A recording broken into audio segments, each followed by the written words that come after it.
자, 오늘 여러분과 함께 지금 함께 읽은 지금 사도행전 19장 1절부터 7절까지의 말씀은 지금 바울이 3차 전도 여행 중에 지금 에베소에 와 있는 장면이에요. 그러니까 바울이 지금 2차 전도 여행을 마치고 안디옥이라는 도시에서 잠시 머물면서 휴식을 취하다가 지금 갈라디아 그리고 부르길라를 거쳐서 오늘 본문 속의 배경인 지금 이 에베소에 지금 바울이 도착해 있는데, 이 바울에 도착한 이 바울에 대해서 본문 1절에서는 이렇게 이야기를 해요. 아볼로가 고린도에 있을 때에 바울이 윗지방으로 다녀 에베소에 와서 어떤 제자들을 만나라고 이렇게 이야기를 하고 있는데, 지금 여기서 나오고 있는 지금 어떤 제자들, 이 어떤 제자들이 지금 사도행전 19장 1절 앞에 아볼로라고 하는 인물이 나오죠. 그 인물의 제자들이거든요. 지금 에베소에서 바울이 3차 전도 여행 중에 에베소에 도착해서 아볼로의 제자들을 만났어요.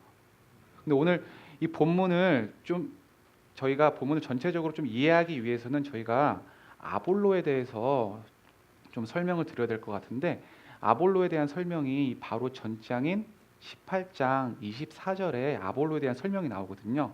18장 24절을 저희가 한번 보게 되면, 알렉산드리아에서 난 아볼로라 하는 유대인이 에베소에 이르니 언변이 좋고 성경에 능통한 자라. 그러니까 아볼로는 알렉산드리아 출신이고요. 그리고 언변이 좋고 성경에 능통한 자라고 이렇게 이야기를 해요. 그럼 여기서 저희가 좀 더 아볼로에 대해서 좀 알기 위해서는 저희가 알렉산드리아에 대해서 조금 더 배경 지식이 조금만 더 필요할 것 같아요. 먼저 알렉산드리아에 대해서 저기가 본문을 저기 화면을 보시면 알렉산드리아가 저기 왼쪽 밑에 있잖아요. 저기가 현재 지방으로 따지면 지금 이집트 북부 지역에 있는 도시거든요. 근데 알렉산드리아라는 그 이름에서도 저희가 알 수 있듯이 이 도시는 옛날에 알렉산더 대왕이 페르시아가 이집트를 점령하고 있을 당시에 알렉산더 대왕이 그 페르시아로부터 이집트 땅을 빼앗은 후에 그곳에 도시를 짓고 자신의 이름을 따서 알렉산드리아라고 이렇게 이름을 지었어요. 근데 이 도시의 특징에 대해서 저희가 조금만 살펴보게 되면 그림에서도 알 수 있듯이 지금 저 하얀 부분이 바다예요. 그리고 알렉산드리아라고 써 있는 그쪽에선 보이실지 모르겠지만 하얀 실 같은 게 있는데, 저기가 이제 지금 호수 지역이고 강이 있고, 그리고 저 북쪽으로는 지금 유럽이고요. 오른쪽으로는 중동 지역, 그리고 아래쪽으로는 지금 아프리카를 연결하는 주요 거점 지역인데, 지역의 위치가 절해서 그런지 그 당시에 굉장히 상업이 발달하고 무역이 발달했던 도시였어요. 그래서 알렉산드리아는 굉장히 부유한 도시였는데, 이곳이 조금 더 특별했던 이유가 이곳은 문화와 학문의 중심지였습니다. 여러분들 혹시 알렉산드리아 도서관이라고 혹시 들어보셨나요? 한 번 정도는 좀 들어봤을 수 있을 것 같은데, 그 현재는 지금 불타고 없어져 있어요. 근데 이때 당시 세상에서는 가장 큰 도서관이 이 알렉산드리아 도서관에 있었어요. 근데 이 알렉산드리아 이 도서관에 정확한 수치는 알 수는 없겠지만 학자들의 이야기로는 파피루스로 만든 50만 권 정도의 책이 있었다고 전해지거든요. 그러니까 이 말은 그만큼 알렉산더 대왕 이후 이 지역을 다스렸던 이 사람들이 굉장히 그 학문에 관심이 많았다는 건데, 왜냐하면 그 파피루스라는 것 자체만 조금만 더 설명을 드리면, 파피루스라는 게 어떻게 보면 줄기 나무 그런 거거든요. 근데 그것이 특징이 뭐냐면 그것을 잘게 줄기를 다 쪼개서 지금 마치 한국 사람들이 그 삼배를 엮듯이 그 종이로 이렇게 만들 수가 있는데, 종이처럼, 그러니까 삼배처럼 만들 수가 있는데, 그곳에 뭔가를 적으면 그때 당시 종이라는 게 없었기 때문에 종이 대신 대용으로 쓰였던 거예요.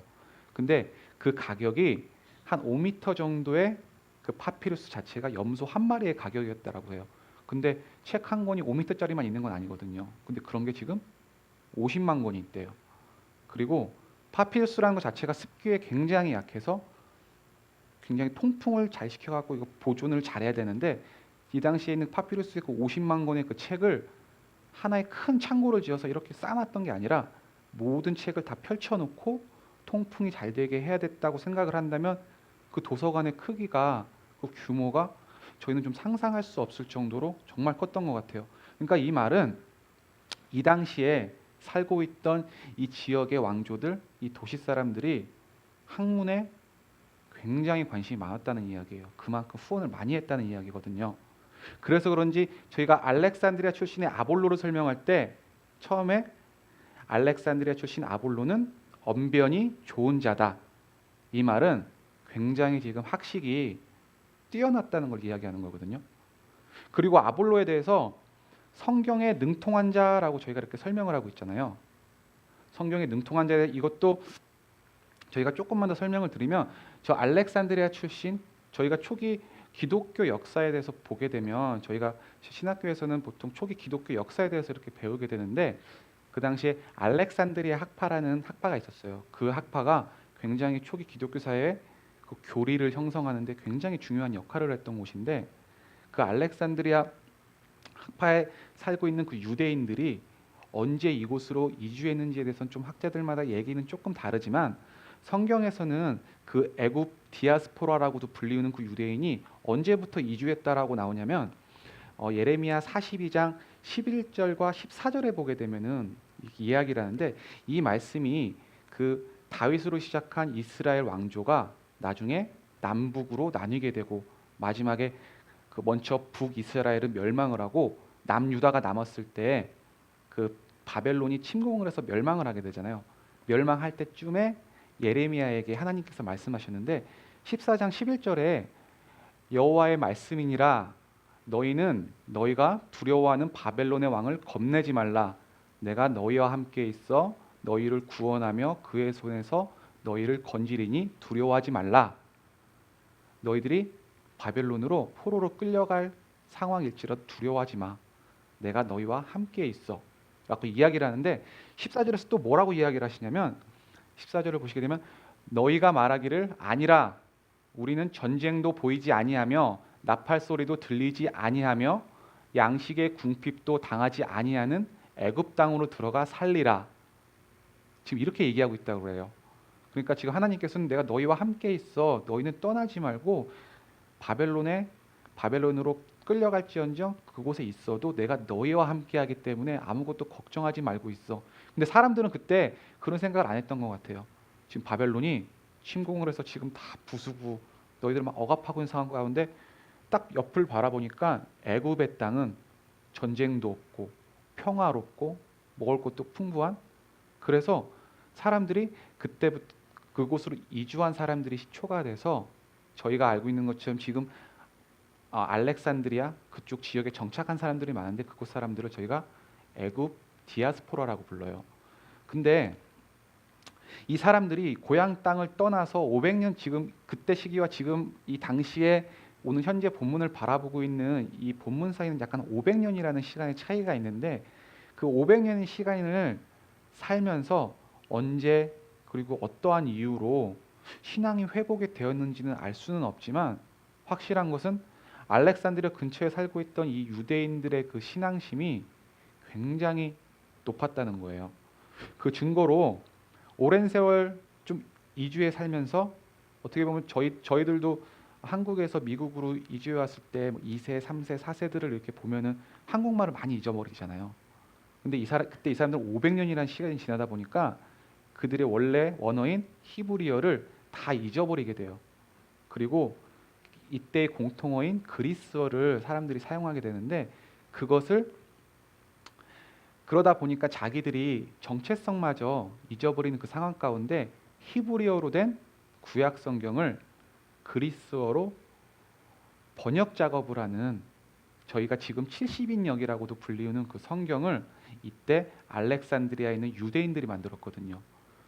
그러니까 이 말은 저희가 처음에도 말씀드렸다시피 파피루스 그 가격도 만만치 않고요.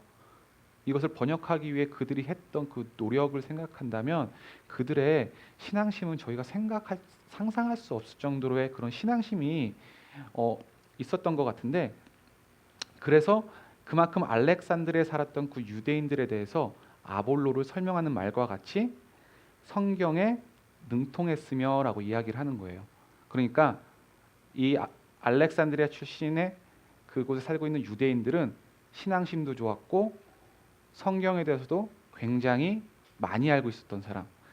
자, 이와 같이 그런 성경도 많이 알고 있고 신앙심도 정말 대단하고 학식도 뛰어난 그 아볼로의 제자들이 오늘 본문 2절부터 4절을 보게 되면 바울을 만나게 돼요. 그러면서 바울이 이렇게 묻게 되죠.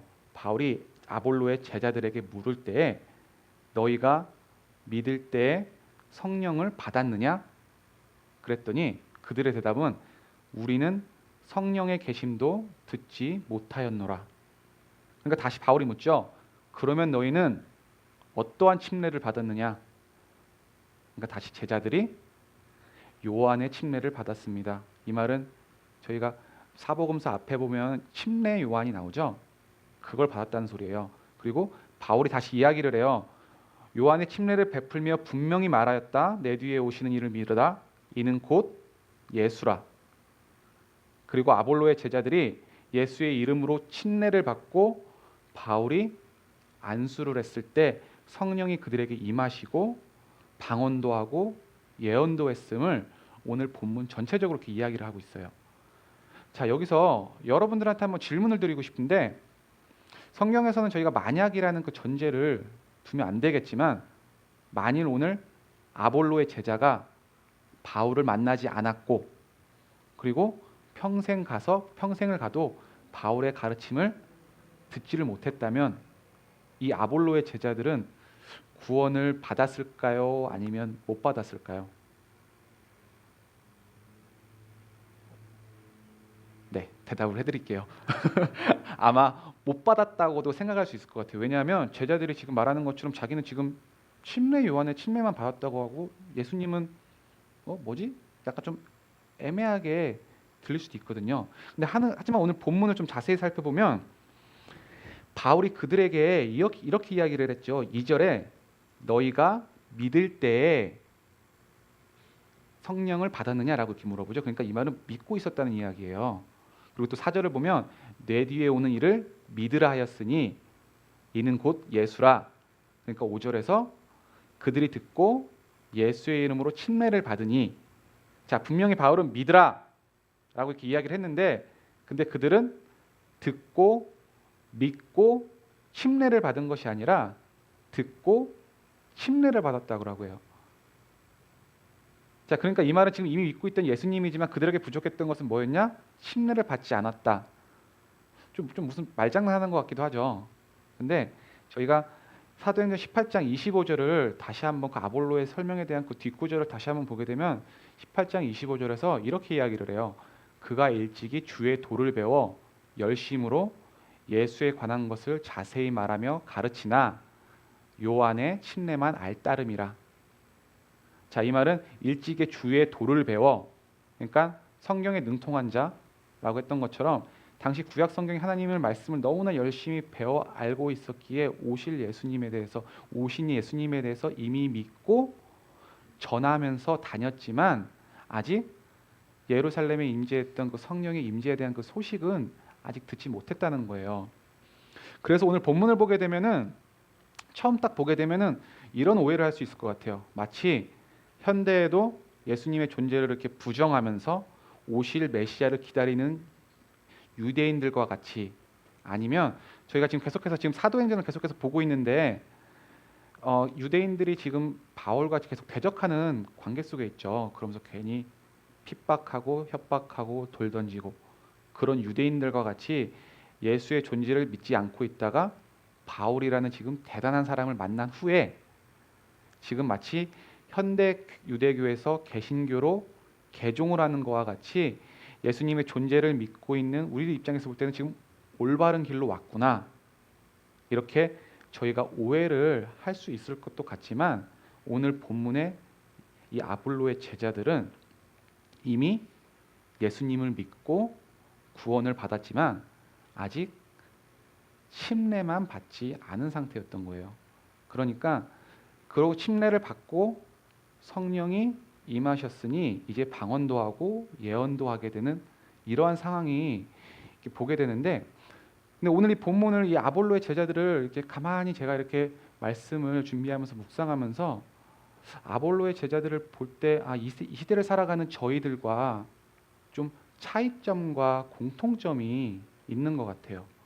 이 차이점과 공통점에 대해서 저희가 말씀드리기 전에 간단한 질문을 좀 드려야 될 것 같은데, 여러분 혹시 성령님은 지금 어디에 계시나요? 자, 일부 예배 때는 우리 해나 자매가 너무 멋있게 대답을 해주는데, 자, 제가 대답할게요. 성령님은 어디에 계시죠 지금? 이곳에, 그리고 이 안에. 믿으십니까? 근데 이런 점에서 아볼로 제자들과 이 시대를 살아가는 저희들에게는 분명한 차이점이 있는 것 같아요. 자, 저희들은 분명히 알고 있죠. 저희가 예수님을 믿고 구원을 받으면 성령님은 이 안에 계시는 것을 분명히 저희는 알고 있지만, 지금 아볼로의 제자들은 하나님을 믿고 예수님을 믿고 구원을 받고 그의 가르친 대로 살아가면서도 성령님이 이곳에 있다는 것을 머리로 인지를 못하고 있는 거예요. 이것이 차이점이에요. 근데 아볼로의 제자들과 저희들에게는 지금 공통점이 있어요. 그것이 무엇이냐면, 아볼로의 제자들이 지금 성령님께서 함께 하시는 것을 모른다고 했잖아요. 몰랐기에 예수님의 가르침은 알고 가르치고 전하며 살고 있지만 자신의 의지, 자신의 노력으로만 지금 살아가고 있어요. 근데 이 시대를 살아가는 저희들도 구원을 받았고 크리스찬이라 저희가 이야기를 하고 성령이 함께 하시는 것도 분명히 알고 있지만 마치 없는 것처럼, 있는 것을 알고는 분명히 있는데 성령님이 있다는 것을 마치 잊어버린 것처럼 매 순간을 저희가 살아간다는 이야기인데, 간단하게 요약을 하면 말씀의 가르침은 있고 말씀의 가르침대로 살아가려 하지만 성령님이 함께 하심에도 불구하고 성령님과 안 계신 것처럼, 성령님과 동행하지 않는 삶을 살고 있는 게 저희들의 좀 일반적인 모습인 것 같아요. 자, 이거에 대한 제가 예를 한번 들어드릴게요. 제가 몇 번 말씀을 드릴 것 같은데, 제가 예전에 교회에 실망을 하고 하나님한테 시험이 든 적이 있어요. 근데 어떤 목사님이 설교 중에 말씀하셨는데, 하나님은 시험을 주시는 분이 아니기 때문에 시험이 들었다는 표현보다는 내가 하나님한테 삐졌다는 표현이 맞대요. 그러니까 제가 그때 하나님한테 굉장히 좀 삐져 있었어요. 왜냐하면 제가 뭔가 기도도 열심히 한 것 같은데 뭔가 잘 안 들어주시더라고요. 그래서 하나님한테 좀 삐져 있을 때, 그런 상황 가운데 미국에 오게 되고 뭐라도 붙잡는 마음으로 좀 교회를 가게 되었어요. 근데 그때는 분명히 속된 말로 좀 날라리 신자였는데, 오랜만에 찾은 교회 안에서 그때 저는 예수님의 가르침이 분명히 제 안에 있었거든요. 지금과 비교하면 성경도 잘 모르고, 지금과 비교하면 말씀 묵상도 그렇게 많이 하지 않았지만, 그리고 오늘 본문 속의 아볼로의 제자들과도 비교를 해봐도 그렇게 많이 알지는 못하지만, 저도 분명히 그때는 예수님의 가르침이 있었어요. 좀 굉장히 그때는 단순했는데, 예수님의 가르침은 저에게 그때는 주일 성수, 그리고 11조는 저희 부모님이 굉장히 강조하셨거든요. 그리고 착하게 사는 것. 근데 그 착하게 산다는 것 자체도 성경 속에서 어떻게 착하게 사는지 정확하게는 잘 모르겠지만, 제가 그때 생각하고 있던 그 착한 거, 교회 안에서 그래도 최소한의 크리스찬으로서 행동해야 되는 것은 남에게 피해를 안 주고 그리고 도움 주는 것이 착하게 사는 것이었거든요. 근데 좀 이 정도 생각은 대부분의 크리스찬들이 좀 많이 좀 생각을 하는 것 같아요. 그래서 남에게 피해를 안 주고 도움 주는 것이 무엇일까? 교회 안에서 이런 생각을 하다 보니까 자연스럽게 생각되는 것이 교회 안에서 뭔가 봉사하는 것. 그래서 둘러보니까 여러분들도 잘 알다시피 제가 찬양 쪽에는 그렇게 은사가 많지가 않아요. 맨날 실수하고 지금도 막 그러고 있는데, 그리고 기계도 굉장히 싫어해요. 그래서 PPT 이렇게 만들고 기계로 문서 뽑고 그런 것도 굉장히 어려워하는데, 그래서 그런지 예배 쪽은 좀 아니었던 것 같아요. 그리고 성경에 대해서 그리 잘 알지도 못했고, 어렸을 때부터 제가 신앙생활을 초등, 중등, 고등, 대학교 때 뭐 누구를 가르치고 그랬던 경험도 없었기 때문에 교사 쪽은 아닌 것 같고, 그래서 제가 할 수 있는 것이 무엇일까라고 교회를 이렇게 쭉 둘러봤을 때 제일 눈에 들어왔던 것이 무엇이었냐면 주방 봉사였어요. 그래서 당시에는 거기 주방에서 권사님들과 집사님들이 이렇게 식사 준비를 하시니까 저는 그러면 몸으로 때울 수 있는 설거지를 해야겠다.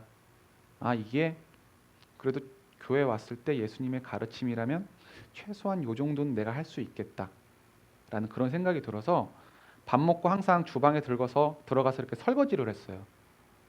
예수님이 가르침이 있었으니까. 나는 그래도 날라리 신자일지라도 구원받았으니까. 나는 크리스찬이니까. 그래서 그런지 처음에는 좀 너무나 좋았던 것 같아요. 왜냐하면 그 안에 있던 권사님들, 집사님들이 막 칭찬을 해줘요. 막 이런 청년 없다. 그리고 뭐 장가 가서 부인한테 잘하겠다. 뭐 그래서 이 말도 하고 저 말도 하고, 그러다 더군다나 혼자 산다고 그때 남은 반찬을 또 이렇게 딱 싸주세요. 그리고 심지어 어떤 권사님들은 막 집에서 고기 양념을 재우시고 착하다고, 이쁘다고, 잘한다고 반찬을 싸다 주시고 너무나 좋았어요. 근데 시간이 지나다 보니까 이게 슬슬 마음속에서 좀 짜증이 올라오기 시작을 했어요. 왜냐하면 칭찬도 듣는 것도, 권사님들 어떻게 매일같이 저만 보면 이렇게 이쁘다 잘한다 칭찬을 해요. 그리고 듣는 저도 늘 하는 소리, 그리고 반찬 남는 거, 반찬 이렇게 해다 주시는 거 먹다 보니 뭐 맨날 그 반찬이 그 반찬이고, 뭐 있어도 그만 없어도 그만인 것 같기도 하고. 근데 문제는 어느 순간 설거지를 계속 하다 보니까 설거지는 누구 일이 됐을까요? 당연히 저 혼자 하고 있더라고요. 자, 이런 상황 속에서 어떤 마음이 들었을까요? 자, 밖에서 앉아 있는 권사님들, 집사님들, 또 성도들, 좀 나랑 좀 나이 또래가 비슷해. 그때는 성원 형제랑 같이 다녔는데 성원 형제도 그렇게 꼴보기가 싫은 거예요. 집사님들도 너무 꼴보기가 싫어요. 나는 그래서 저는 교회 갈 때 항상 설거지할 때 입을 옷을 따로 가져갔어요. 맨날 튀니까. 밖에서 보고 있는 그 집사님들이 앉아서 추울 때는 따뜻한 커피, 더울 때는 시원한 커피를 마시고 있는 그 모습이 얼마나 꼴보기 싫었는지 몰라요. 자, 결국 나중에 제가 처음에 왜 시작했다고 했죠? 예수님의 가르침이 있으니까. 근데 그 착하게 사는 거 내가 할 수 있는 거 해서 요것만큼은 내가 좀 해야겠다. 근데 결국 나중에는 일이 돼버렸고 이거는 나를 힘들게 하는 게 돼버린 거예요. 자, 지금까지 저의 쭉 이야기 속에서 제가 성령님이라는 단어를 제가 사용했나요, 오늘? 아니요, 전혀 사용하지 않았어요. 하면서도 제가 성령님이 함께 하신다는 생각을 해본 적이 없어요. 그리고 그때는 제가 알고 있는 예수님을 가르침을 지키는 그 순간 속에 저의 노력만 있었고요. 저의 의지만 있었고 사람들이 나한테 어떻게 반응을 하는지 그것만 있었거든요. 자, 그럼 이것은 누구 잘못일까요? 자, 내 탓을 하기 싫으면 남 탓을 해야 되잖아요, 저희가. 그러면 저는 그때 어떻게 했을까요? 교회 리더에게 찾아가고 목사님에게 찾아가야죠. 이거는 불공평합니다. 교회가 이렇게 되면 안 됩니다. 그래서 이러한 일이 일어나지 않도록 뭔가 납득할 만한 시스템, 공평한 시스템, 규칙, 규율, 온갖 똑똑한 척은 다 하면서 가서 이야기를 해요. 그러면서 근데 아무리 효율적이고 뭔가 사람들을 다 나누고 규칙을 정했을 때 사람들이 뭐 매번 그 시간에 그때 오던가요? 그렇지 않거든요. 왜냐하면 규칙과 뭔가를 만들어낸 그 상황 속에서도 그 안에 있는 거는 저희 죄 많은 사람들이잖아요. 그렇다고 해서 이것이 교회 공동체니까 다른 사람들에게 이제 또 하나의 예수님의 가르침을 저희가 이제 전해 주어야죠. 자, 이웃을 사랑하는 것입니다. 가서 칭찬하고 격려해 주고 복돋아 주고. 근데 이렇게 하는 것도 저희가 매번 이렇게 지속이 되던가요? 이것도 하루 이틀이지 선한 마음으로 말도 전하고 시간을 함께 보내고, 근데 변함없는 상대방을 보면서 아니면 내가 또 왜 이렇게까지 하고 있어야 되나 그런 마음을 보면서 선한 마음이 들다가도 지금 욱하는 마음이 드는 게 저희들인 것 같은데, 혹시 여러분들은 어떠세요?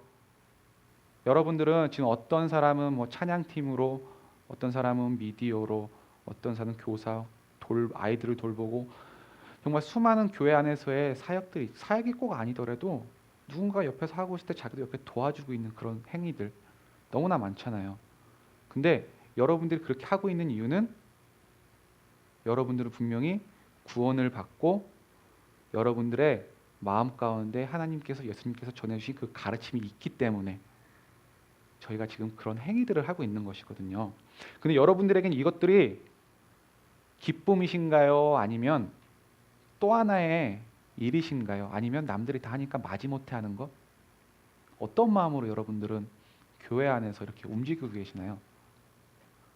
분명 예수님의 가르침이 있었기 때문에 뭔가 선한 의도로 시작을 하다가도 하다 보니 짜증이 나고, 노력하다 안 되면 이런 상황까지 만들게 된 교회를 탓하고, 사람을 탓하면 교회는 뭐가 없을까요?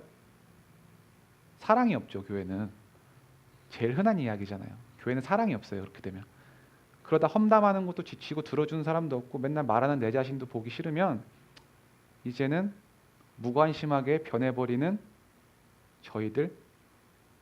좀 교회를 벗어나 좀 밖을 나가면 좀 뭐 그것도 크게 다르지도 않은 것 같아요. 왜냐하면 말씀대로 살아보고자 노력을 해요.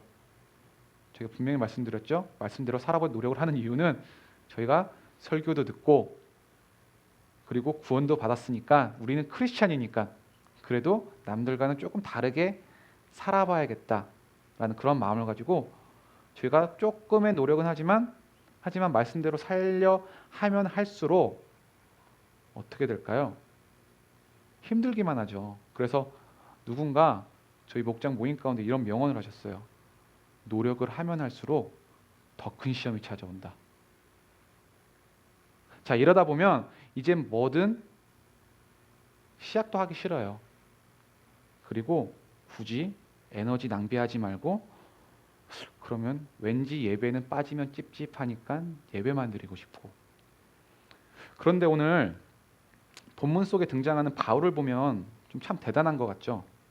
저희가 지난 한 달간 지금 사도행전을 저희가 계속해서 지금 나누고 있는데, 바울이 1차 여행과 2차 여행을, 전도 여행을 하고 있고, 지금 현재 3차 지금 전도 여행을 하고 있는 모습을 보고 있는데, 지금 바울의 모습을 보면 수없이 많은 지금 핍박이 있고요.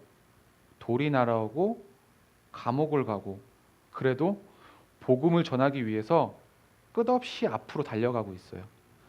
도대체 근데 그럼 바울은 무엇이 그를 이렇게 만들었을까요? 바울은 그가 말한 것처럼 8일 만에 할례를 받고, 그리고 바리새인 중에 바리새인이었고 성경에 능통했고, 그는 남을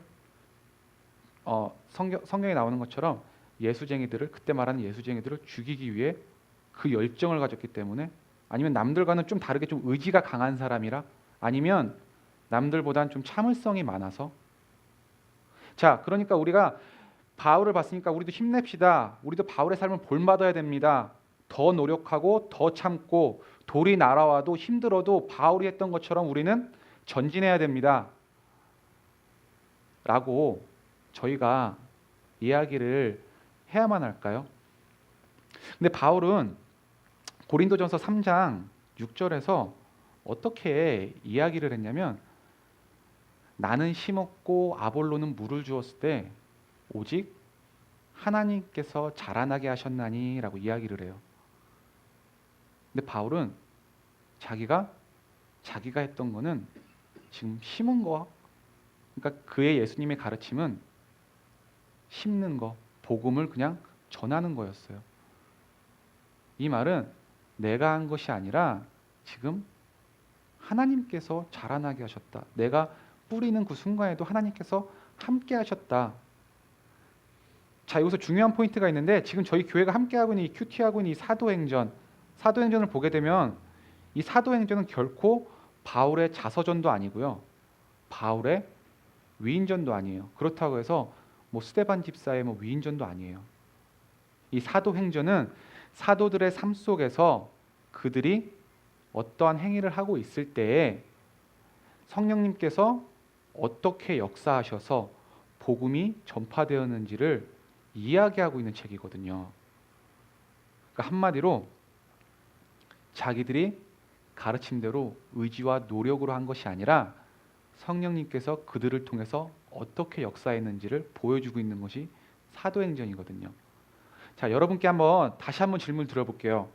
지금 여러분의 삶은 아볼로의 제자들과 같이 예수님의 가르침은 있고 그 가르침대로 살아가려 함에도 성령님께서 함께 하시지 않는 것처럼 살아가십니까? 아니면 오늘 바울과 같이 성령님과 동행하는 지금 삶을 살아가고 계십니까? 저희가 제 앞에서 수없이 많은 예를 든 것이 우리가 성령님의 도움 없이 그리고 예수님의 가르침대로 살고자 하는 노력하는 우리의 선한 의도 가운데 우리의 노력 그리고 의지, 감정으로 살아가는 모습들을 이야기를 했어요.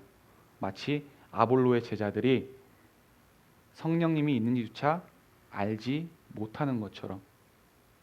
그럼 우리는 어떻게 해야 될까요? 우리는 이미 성령님이 이 안에 계시는 걸 너무나도 잘 알고 있잖아요. 그러면 저희가 예수님의 가르침대로 살고자 할 때 우리가 해야 되는 것은 성령님과 동행하는 삶을 살기 위해서는 에베소서 6장 18절에 바울이 이렇게 이야기를 했어요. 모든 기도와 간구를 하되 항상 성령 안에서 기도하고 이를 위하여 깨어 구하기를 항상 힘쓰며 여러 성도를 위하여 구하라. 자, 이 말은 이 에베소서는 바울이 옥중에서 에베소 교인들을 위해서 나중에 쓰인 건데 바울은 에베소의 교인들을 향해 너희들 가운데는 옛사람의 자아가 분명히 살아있다. 그렇기에 우리는 새 사람이 된 삶을 살아야 함을 강조하면서 크리스찬의 특권은 기도에 있음을 강조한 책이에요. 함께 보신 이 구절은 어떻게 보면 저희에게 실행 강령, 우리가 크리스찬답게 살아가기 위해서 어떻게 살아야 되는지 정확하게 묘사해주고 있는데 이 짧은 구절 가운데 지금 구하라 라는 말이 지금 5번이 나와요. 무엇을 구할까요? 지금 처음에 모든 것을 구하래요.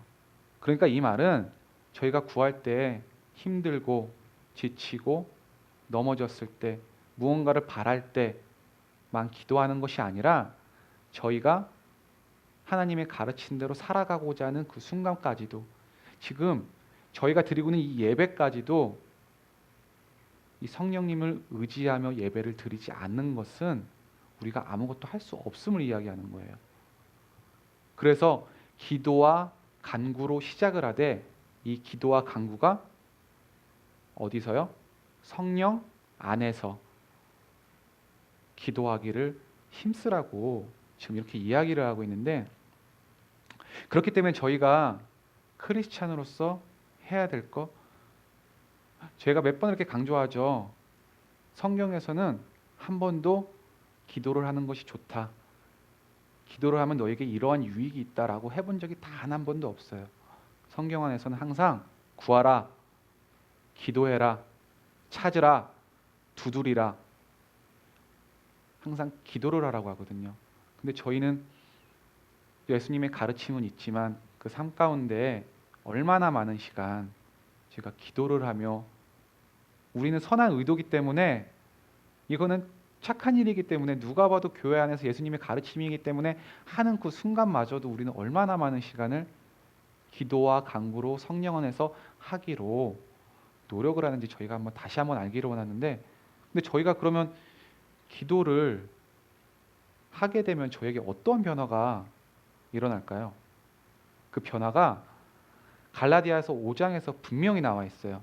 갈라디아서 5장 22절부터 23절을 보게 되면 오직 성령의 열매는 사랑과 희락과 화평과 오래 참음과 자비와 양성과 충성과 온유와 절제니. 자, 우리가 먼저 제가 기도해야 된다고 했잖아요. 예수님의 가르침을 행하는 그 순간, 그 전에도 저희가 기도를 먼저 드릴 때에 저희가 기도를 성령 안에서 기도드리는 그 순간에 우리 예수님께서는 그 안에 우리를 향한 은혜를 깨닫게 해주세요. 그 은혜를 깨달은 저희에게는 당연히 사랑의 마음이 들어가게 되고요. 그 사랑의 마음과 그 은혜가 있기 때문에 희락, 기쁨이 생겨서 자원하는 마음이 생겨요. 그렇기 때문에 이 순간이, 내가 서 있는 이 공간이 어떠한 공간일지라도 그 안에는 화평, 내 안에 평화가 생기고요. 그렇기 때문에 우리 안에 그 사랑과 그 희락과 그 화평이 있음에 우리는 참을 수 있는 인내가 생겨요. 그러므로 이러한 모든 것들이 있을 때 저희는 밖에 나가서 어떻게 할 수가 있어요? 억지로 내가 친절해야 되니까 마치 가면을 쓰고 하는 그 모습이 아니라 우리 내면에 나와 있는 그 모습 가운데 우리는 자비와 양선으로 사람들을 대할 수 있고 정말 그 가운데 주님의 말씀에 충성할 수 있을 때에 이 모두한 것들이 저희는 온유한 마음을 갖고 저희가 살아갈 수 있는 것이거든요. 여러분, 이 모든 것이 이 하나가 되었을 때 저희가 기도로 성령 안에서 먼저 기도로 이러한 성령이 열매가 맺어졌을 때 에베소서 6장 18절의 마지막 말씀과 같이 이 길은 우리 모두를, 여러 성도를 위하여, 말은 우리를 위한 길이라는 거죠. 우리를, 내가 아니라. 그래서 나 한 사람이 성령 안에서 기도하며 간구할 때 이러한 일들이 일어남을 오늘 성경에서는 증거하고 있습니다. 여러분, 예수님을 믿지 않는 불신자들, 그리고 예수님을 믿지 않는 그런 단체들, 조직들 너무나 많죠. 그들과 저희 크리스찬, 우리 크리스찬 맞죠? 아멘? 저희 크리스찬과 이 교회와 분명한 공통점과 차이점이 있어요. 공통점은 예수를 믿지 않는 그 사람들, 그 단체, 그 조직에도 그 안에는 예수님의 가르침이 있어요. 그들도 서로 친절하고요, 서로 베풀고요, 서로 안아주고요, 서로 도와주고요. 그리고 단체와 조직들은 그들의 목표를 향해서 예수님의 가르침대로, 그것이 예수님의 가르침인지조차 모른 채 그것을 더 그들의 원하는 목표를 향해 달려갈 때 얼마나 더 예수님의 가르침대로 살아가는지 몰라요. 그래서 때로는 교회보다 더 교회다워서 막상 교회를 와서는 저희가 시험만 받아요. 제가 삐졌다는 표현이 맞다고 했죠? 그래서 저희는 교회에서 항상 삐져요. 그런데 분명한 차이점이 딱 한 게 있습니다. 그들과 그곳에는 성령님이 함께 하시지 않는다는 것, 그 하나만의 차이가 있는 것이거든요. 제가 오늘 설교 제목이 뭐라고 했죠? 설교 제목이 주의 영이 함께함이라. 여러분, 성령님께서 이 안에 함께 하심을 믿으십니까? 그렇다면 성도의 성도됨, 크리스찬이 크리스찬됨, 교회가 교회됨은 나의 노력과 의지도 아닌 먼저 오직 성령님과 동행하는 그 삶으로 성령의 열매가 맺혀지고 그 열매 가운데 예수님의 가르침으로 살고자 하는 우리의 의지와 노력이 만나게 되었을 때 저희는 성도가 성도되고 교회가 교회가 될 수 있어요. 저 이 시간 다 함께 지금 이 시간 좀 기도드리길 원하는데요.